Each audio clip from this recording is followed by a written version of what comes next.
Vamos aí para a próxima questão. Existem várias propriedades físicas que variam com a temperatura. Assinale a alternativa que apresenta uma propriedade física que não varia com a temperatura. Existem várias propriedades físicas que variam com a temperatura. Assinale a alternativa que apresenta uma propriedade física que não varia com a temperatura. Eu já marquei aqui, ó, a massa. A pressão varia com a temperatura? Varia, né? Quanto mais você pegar um botijão de gás, deixar ele no incêndio, num fogo, a pressão vai aumentando, pá, estoura. A resistência elétrica varia com a temperatura? Varia, vocês viram até a fórmula lá, que a resistência elétrica, ela varia com a temperatura. E o comprimento de uma barra metálica? A gente viu que a temperatura aumenta ou diminui uma barra metálica. Para cá, para cá, para cá. Vocês quando passam lá num trilho do trem, ele tem sempre uma separação de tantos e tantos metros, exatamente porque quando dá meio-dia, o calor faz com que os trilhos se dilatem e ele tem que ter um espaçozinho para dilatar, senão ele sobe. É igual uma cerâmica quando a gente coloca na nossa casa. Se o pedreiro não deixar um espaçozinho entre elas, quando for, se essa cerâmica pegar muito sol, elas vão esquentar, não tem ponto de dilatar, ela sobe e quebra. Ok? Então, voltando aí para a questão, olha aí na telinha, assinale a alternativa, vai lá, Jonathan, que apresenta uma propriedade física que não varia com a temperatura. Quem não varia com a temperatura é a massa. Cuidado com essa questão, ele coloca. A massa de mercúrio dentro de um termômetro. Aí você diz, professor, quando eu coloco o termômetro num braço, a temperatura aumenta, ele sobe, mas a massa continua a mesma. O que aumenta é a sua dilatação, é o volume que aumenta, mas a massa não, tá certo? Então, há uma distribuição, né, da massa num volume maior. Então, o que aumenta ali é o volume, mas não a massa do mercúrio lá. A massa continua mesmo. Se tinha 2 gramas lá de mercúrio, continua 2 gramas, sim. Ela só houve uma dilatação no tamanho, no comprimento, no volume, né? Já que um líquido tem 3 dimensões, ok? Beleza? Vamos para cá, para cá, para cá. Vem comigo. Nós vamos fazer mais uma questãozinha aqui. Acompanha aí na telinha. A fusão de uma substância pura sob pressão constante é uma transformação, então ele falou em fusão. O que é fusão, pessoal? Fusão é a passagem do estado sólido para o estado líquido. Se a fusão é a passagem do estado sólido para o estado líquido, tá? O que é que vai acontecer?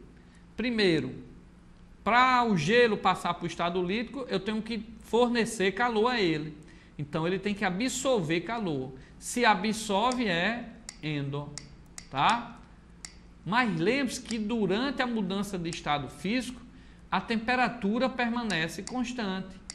A temperatura não muda, ela é constante.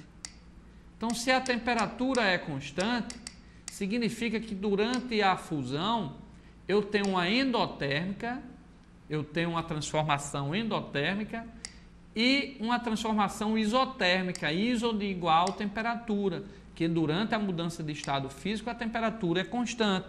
Então, nesse caso aí, eu vou ter a letra B. Cuidado, vestibulando. Não é uma reação endotérmica. Para cá, para cá, para cá. A mudança de estado físico, quando você tem gelo, fornece calor, ele absorve o calor e se transforma no líquido, tá? Ele não foi uma reação química. O gelo era H2O, continua H2O, só mudou o estado físico. Então, mudança de estado físico não é uma reação química, não é um fenômeno químico, é um fenômeno físico.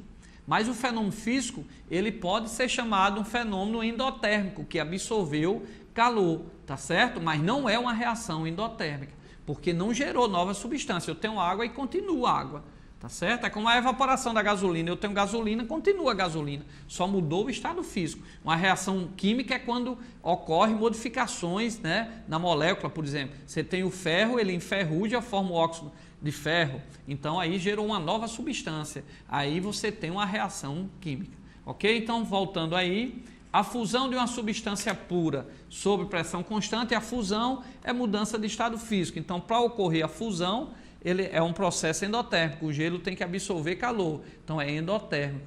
E lembre-se que durante a mudança de estado físico, a temperatura é a mesma, não varia. Aí você pergunta, e para onde foi esse calor que não aumentou a temperatura? Esse calor serviu exatamente para transformar as moléculas do estado sólido em estado líquido, tá? É aquela mesma história quando a panela de pressão.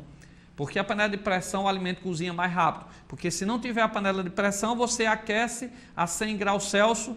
Aí, em vez de, quando chega a 100 graus Celsius, a água começa a ferver, então, em vez daquele calor ir para o alimento, vai fazer com que a água se transforme para o estado gasoso. Então, você, em vez de estar ali utilizando o fogo para cozinhar o alimento, está utilizando o fogo para a água passar para o estado gasoso. Já a panela de pressão chega a 100 graus Celsius, 101 graus Celsius, o fogo continua servindo para o alimento, indo para o alimento, tá? Aumentando um pouco a temperatura da água, mais pouca, mas não vai para mudar de estado físico, porque na panela de pressão a água sobe, passa para o estado gasoso uma temperatura maior, 104, 105, porque quanto maior a pressão, que é maior lá na panela de pressão, a água necessita de uma temperatura maior para entrar em ebulição. Ela é a 100 graus Celsius, a pressão ambiente. Numa pressão maior, a água muda a sua temperatura, vai ser maior que 100. Por isso, na panela de pressão, devido à pressão, a água não passa para o estado gasoso, então o fogo lá do fogão vai exatamente para cozinhar o alimento, por isso que cozinha mais rápido. Enquanto na panela aberta, o fogo vai para o alimento, mas vai mais para fazer a água passar do estado líquido, indo para o estado gasoso, e você não quer aquele vapor d'água, você quer cozinhar o alimento. Ok? Então, bem interessante isso daí. Tá? Vamos para mais uma questãozinha aí. Põe aí na telinha.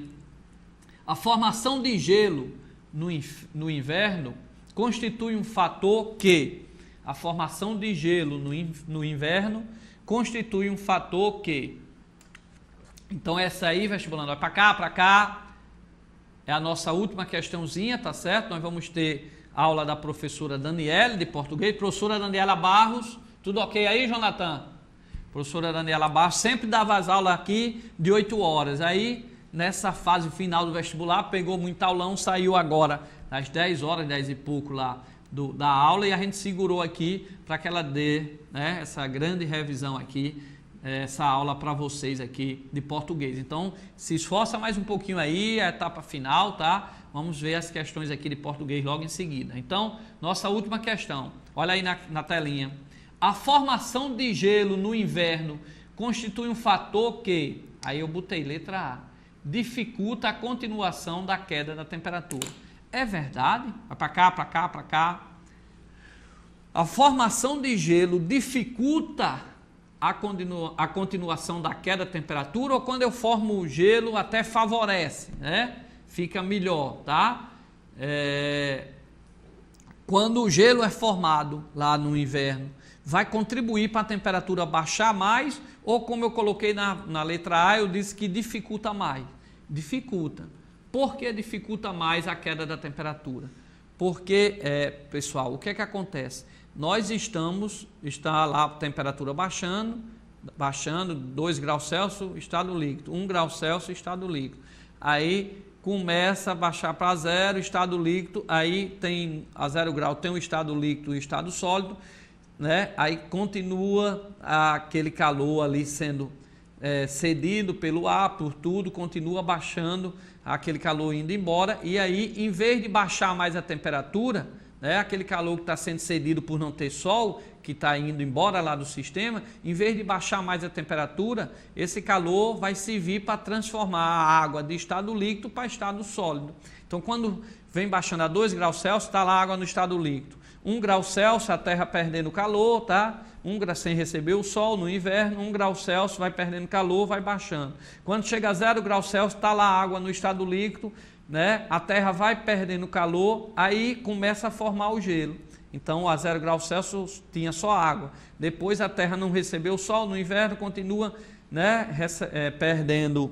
cedendo calor, aí eu vou formando gelo. Então eu tenho água, líquida e gelo. Então o que acontece quando forma gelo, tá? Aí a Terra continua cedendo calor, o que é que vai acontecendo? Aquela água em vez de passar para -1 para -2, aquele calor que está sendo cedido vai servir para formar o gelo, tá? Então o gelo dificulta a queda da temperatura, o gelo vai manter mais tempo. Primeiro eu vou ter que, todo aquele calor perdido vai pegar toda aquela água líquida e transformar em gelo, quando já era para estar baixando mais ainda. Depois que transformar tudo em gelo e se continuar cedendo calor, é que o gelo vai baixando o grau para -1, -2, -3. Então quando começa a formar gelo, para um tempo ali, demora um tempo em 0 graus Celsius, porque todo o calor que for cedido, em vez de baixar a temperatura, vai servir ali para transformar o restante da água que está a 0 graus Celsius em gelo. Então, quando começa a aparecer gelo, a temperatura,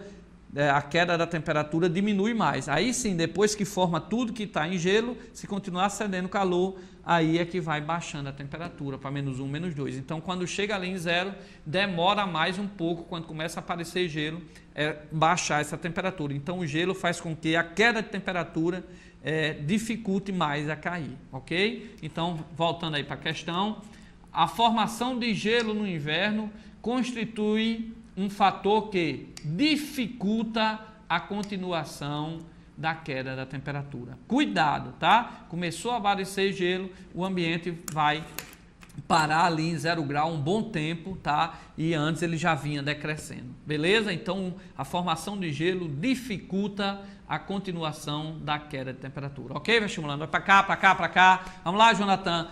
Vou botar em nosso Twitter, você pode entrar em contato aí com a gente. Se teve alguma dúvida, ainda temos tempo aí para o vestibular, tá? Apareceu aí o Twitter, Prof. Luiz Carlos, você manda dúvida, contribui aqui com o nosso projeto, tá certo? Nós estamos aguardando. No meu Orkut também, Prof. Luiz Carlos com S, né? Prof de professor, PROR, tem lá no Orkut, eu coloquei vídeos para você assistir lá no Orkut, então a turma está muito ligada também no Orkut, pode acessar meu Orkut e lá tem uns videozinhos que é interessante para vocês assistirem, que a gente colocou para vocês, ok? E também, lembrando aí, vocês podem ir aí no Twitter, mas podem assistir essa aula pela internet. Então os alunos reclamavam que não tinha internet, só a TV a cabo, então nossos alunos estão sendo transmitidos ao vivo pela internet. Acesse aí no Lan House, em qualquer canto, quem não tem TV a cabo ou se por algum motivo não está em casa, acessa no computador onde tiver, tá? No Lan House ou no notebook e assiste nossa aula ao vivo. E se você perdeu essa aula ou as aulas anteriores,